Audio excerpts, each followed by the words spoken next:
नमस्कार दोस्तों, स्वागत है आपका डायनेमिक डीके में। Daily news with Dinesh Kumar के आज के वीडियो में हम बात करेंगे 10 मई 2020 की इंपॉर्टेंट न्यूज़ के बारे में। हमारे आज के वीडियो की अट्रैक्शंस हैं। हमारे इसमें बहुत सारे देशों की कैपिटल्स का जिक्र आया है। Food corporation of India, Rashtriya chemicals and fertilizers limited, Suphala नाम के एक फर्टिलाइजर का जिक्र आया है। Khadi and village industries commission, enforcement directorate, associated journals limited और council of scientific and industrial research जैसी संस्थाओं का नाम आया है, जिसे मैंने अलग कलर में हाईलाइट किया है। तो चलिए वीडियो शुरू करते हैं। हमने वंदे भारत मिशन की बात की थी। वंदे भारत मिशन के तहत सरकार इस महीने की 16 तारीख से करीब 25,000 भारतीयों को स्वदेश लाएगी। कनाडा, रूस, यूरोप, ऑस्ट्रेलिया, अमेरिका और गल्फ कंट्रीज से करीब 106 उड़ानें जो होंगी वो फंसे हुए भारतीयों को भारत लाने का काम करेंगी। इस महीने की 7 तारीख से शुरू किए गए इस वंदे भारत मिशन के पहले सप्ताह में 12 देशों से करीब 15,000 लोगों की स्वदेश वापसी हो रही है। दुबई के लिए 7 उड़ानों समेत कुल 11 विमान सेवाएं यूनाइटेड अरब अमीरात उससे भारतीयों को वापस लाने के लिए चलाई जा रही हैं। इसके अलावा सऊदी अरब, वहाँ से 6, बहरीन से 2, कुवैत से 3, ओमान से 7 और कतर से 3 उड़ानें प्रवासी भारतीयों को उनकी मातृभूमि वापस लेकर आएगी। इन यात्रियों को अपने अपने शहरों तक ले जाने के लिए देश में ही 21 फीडर उड़ानों को संचालित करने की योजना पर भी चर्चा की जा रही है। वंदे भारत मिशन के चौथे दिन आज 10 उड़ानें Riyadh, Dhaka, Doha, Kuwait, Kuala Lumpur, Singapore, Manila, London और न्यूयॉर्क से भारतीयों को देश वापस लाएंगी। बांग्लादेश में फंसे भारतीयों को लेकर वंदे भारत की दूसरी उड़ान, उससे कल 129 भारतीय यात्री दिल्ली पहुंचे। इन यात्रियों में पर्यटक और छात्रों के अलावा ऐसे लोग भी शामिल हैं जो आपात चिकित्सा के लिए बाहर गए थे या जिनका वीजा खत्म हो चुका था। बात करते हैं नेवी के ऑपरेशन समुद्र सेतु की। माले से 698 भारतीय नागरिकों को लेकर INS जलाश्व आज सुबह कोच्चि तट पर पहुंचेगा। विदेश में फंसे भारतीयों को स्वदेश लाने की सरकार के इस कार्यक्रम के तहत इंडियन नेवी 4 जहाजों से करीब 2000 भारतीयों को मालदीव से स्वदेश ला रही है। इंडियन नेवी के एक और जहाज INS मगर के भी आज तूतीकोरन पहुंचने की संभावना है। ये दोनों जहाज अगले सप्ताह 900 के आसपास भारतीयों को वापस लाएंगे। बात करते हैं कोविड-19 पर अपडेट की। देश में कोरोना के कुल मरीजों की संख्या बढ़कर 59,662 हो गई है। 17,847 लोग इससे अब तक ठीक हुए हैं, जबकि 1981 लोगों की इससे अब तक डेथ हो चुकी है। देश में कोविड-19 से स्वस्थ होने की जो दर है वो बढ़कर 29.91% हो गई है। ये एक अच्छा संकेत है हमारे लिए। हमारी मिनिस्ट्री ऑफ हेल्थ ने कोविड-19 रोगियों को इलाज के बाद अस्पताल से छुट्टी देने के बारे में नई गाइडलाइन जारी की हैं। इसमें कहा गया कि मामूली और बहुत कम सिम्टम्स वाले रोगियों को उनके स्वास्थ्य की स्थिति के आधार पर बिना कोविड परीक्षण के छुट्टी दे दी जाएगी। कोविड-19 केंद्र में भर्ती कराए ऐसे मरीजों के तापमान और रक्त में ऑक्सीजन अवशोषण पर नियमित नजर रखी जाएगी। लक्षण उभरने के 10 दिन बाद और 3 दिन से बुखार नहीं रहने पर रोगी को डिस्चार्ज कर दिया जाएगा और डिस्चार्ज करने से पहले इनके परीक्षण की जरूरत नहीं होगी। ऐसे रोगियों को अगले 7 दिन तक घर में अलग रहने की सलाह दी जाएगी। यदि बुखार, खांसी या सांस लेने में फिर कठिनाई होती है तो उन्हें कोविड देखभाल केंद्र या राज्य हेल्पलाइन नंबर या 1075 पर संपर्क करना होगा।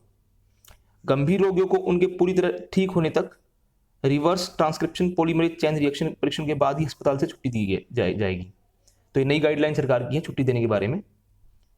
बात करते हैं मिनिस्ट्री ऑफ सिविल एविएशन की। हमारे मिनिस्टर ऑफ सिविल एविएशन जो है हरदीप सिंह पुरी, उन्होंने कहा कि देश में विमान सेवाएं फिर से शुरू करने की तैयारी की जा रही है।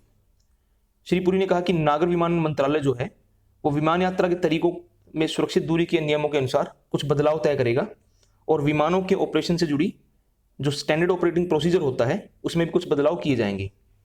हवाई अड्डे जब खोले जाएंगे तो उसमें बड़ी संख्या में एक साथ यात्रियों को आने की परमिशन नहीं दी जाएगी और उन्हें उड़ानों के निर्धारित समय से काफ़ी पहले अड्डे पर पहुंचना होगा। यात्री पहले से कम सामान ले जा सकेंगे और कैटरिंग सेवाएं भी बंद रहने की संभावना है। एक्चुअली एयरलाइन से बातचीत करने के बाद ही इन चीज़ों पर अंतिम फैसला लिया जाएगा। तो अभी एक प्रपोजल है कि जो हमारी फ्लाइट्स हैं उनको दोबारा शुरू किया जाए।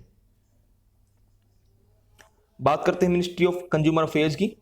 हमारे केंद्रीय खाद्य और सार्वजनिक वितरण मंत्री रामविलास पासवान ने कहा कि प्रधानमंत्री गरीब कल्याण अन्न योजना के तहत देश भर में करीब 80 करोड़ लोगों को फ्री ऑफ कॉस्ट अनाज और दालें उपलब्ध कराने का व्यापक कार्यक्रम चलाया जा रहा है। और जो हमारा फूड कॉरपोरेशन ऑफ इंडिया है वो लॉकडाउन के दौरान मालगाड़ियों के जरिए देश के विभिन्न स्थानों पर अनाज की आपूर्ति सुनिश्चित कर रहा है। अनाज बांटने की इस बात का जिक्र हमने कल के वीडियो में भी किया था। बात करते हैं ministry of chemicals and fertilisers की। हमारे रसायन और उर्वरक मंत्री जो ये कंपनी है इसकी नवरत्न कंपनी राष्ट्रीय केमिकल्स एंड फर्टिलाइजर्स लिमिटेड, इसने लॉकडाउन के बावजूद अप्रैल 2020 में एनपीके उर्वरक सुफला एक फर्टिलाइजर का नाम है, उसकी बिक्री में पिछले साल की समान अवधि की तुलना में 35.47% की बढ़ोतरी दर्ज की है। हमारे रसायन और उर्वरक मंत्री डीवी सदानंद गौड़ा ने इसकी बिक्री में बढ़ोतरी पर कहा कि इससे किसान पोषण युक्त खाद उपलब्ध होगी जिससे वो फसल की अधिक पैदावार पा सकेंगे। उन्होंने कहा कि खरीफ मौसम की बुआई के समय किसानों को खाद की पर्याप्त मात्रा सुनिश्चित करने के लिए उनका मंत्रालय कृषि मंत्रालय के अलावा केंद्र तथा राज्य सरकारों के साथ तथा और अन्य संबंधित विभागों के साथ लगातार संपर्क बनाए हुए हैं। बात करते हैं Khadi and village industries commission की। हमारे vice president M Venkaiah Naidu ने कहा कि खादी और ग्रामोद्योग आयोग जो है उसने साल 2019-20 के दौरान सबसे ज़्यादा कारोबार का रिकॉर्ड बनाया है। ये पिछले साल की तुलना में 31% अधिक है। श्री नायडू ने कहा कि लॉकडाउन के बावजूद ये जो परफॉर्मेंस है इनकी वो काफ़ी प्रेजवर्दी है और इससे हमारे स्वदेशी उत्पादों की लोकप्रियता बढ़ने का पता लगता है। उन्होंने सभी लोगों, खासकर से यूथ को इस बात का आग्रह किया कि वे हमेशा खादी और अन्य स्वदेशी उत्पादों को बढ़ावा दें। बढ़ते आगे, हमारा जो एनफोर्समेंट डायरेक्टरेट है, प्रवर्तन निदेशालय, उसने मनी लॉन्ड्रिंग से जुड़े एक मामले में 16 जो एसोसिएटेड जर्नल्स लिमिटेड एक कंपनी है उसकी 16 करोड़ 38 लाख रुपए की जो संपत्ति थी उसको अटैच कर दिया है। प्रवर्तन निदेशालय की ओर से संपत्ति जब्त करने का आदेश कंपनी के अध्यक्ष और प्रबंध निदेशक मोतीलाल वोरा के नाम से जारी किया गया है और जब्त की गई जो संपत्ति है वो मुंबई की एक 9 मंजिला बिल्डिंग है। निदेशालय ने कहा कि ये संपत्ति आपराधिक गतिविधियों की कमाई से बनाई गई है, इसलिए इसको हम अभी अटैच कर रहे हैं।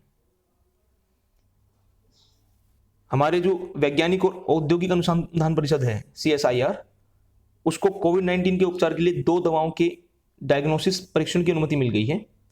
हमारे drugs controller general of India, उन्होंने फाइटोफार्मास्यूटिकल और फेविपिराविर नामक 2 ड्रग्स की ट्रायल की मंजूरी दी है। इसके महानिदेशक जो है हमारे शेखर मांडे ने कहा कि ये जो परीक्षण होंगे, ट्रायल्स होंगे, ये 1 सप्ताह में शुरू हो जाएंगे। एक और खबर है हमारी आज की। देश के राष्ट्रीय प्रसारक आकाशवाणी और दूरदर्शन ने देश के समूचे भूभाग के मौसम की व्यापक जानकारी देनी शुरू कर दी है। इसमें कश्मीर से लेकर कन्याकुमारी, गिलगित से लेकर गुवाहाटी और बाल्टिस्तान से लेकर पोर्ट ब्लेयर तक के देश के मौसम की चरम स्थितियों और विभिन्न स्थानों के तापमान की जानकारी दी जा रही है। इसमें हमने हाल ही में हमारा जो IMD है, इंडियन मेट्रोलॉजिकल डिपार्टमेंट, उसने जो POK के अंदर जो एरिया आते हैं उनकी भी वेदर रिपोर्ट देने की एक परंपरा शुरू की है, जो कि अच्छा कदम है। बात करते हैं आज स्टैटिक फैक्ट्स के बारे में। आज 10 मई है। 10 मई 1294 को तैमूर खान युआन डायनेस्टी के राजा बने। उसके अलावा 10 मई 1787 को 1787 को ब्रिटिश पार्लियामेंट ने बंगाल के गवर्नर जनरल वारेन हेस्टिंग्स पर इम्पीचमेंट जो था वो लगाया। आज 10 मई के दिन एक बड़ा फेमस दिन रहता है ये। 1857 को आज के ही दिन हमारा जो भारतीय स्वाधीनता का प्रथम संग्राम, उसको मेरठ के सिपाहियों द्वारा शुरू किया गया। 3rd बंगाल लाइट कैवेलरी के सिपाहियों ने इसको शुरू किया था, तो इसको हमारी आज़ादी की पहली लड़ाई भी हम बोलते हैं। 1857 की क्रांति की शुरुआत आज के दिन ही हुई थी। 10 मई 1872 को विक्टोरिया वुडहल जो थी वो अमेरिका की पहली महिला बनी जिन्हें अमेरिका का राष्ट्रपति चुनाव लड़ने के लिए किसी पार्टी ने नॉमिनेट किया था। उन्हें इक्वल राइट्स पार्टी द्वारा नॉमिनेट किया गया था।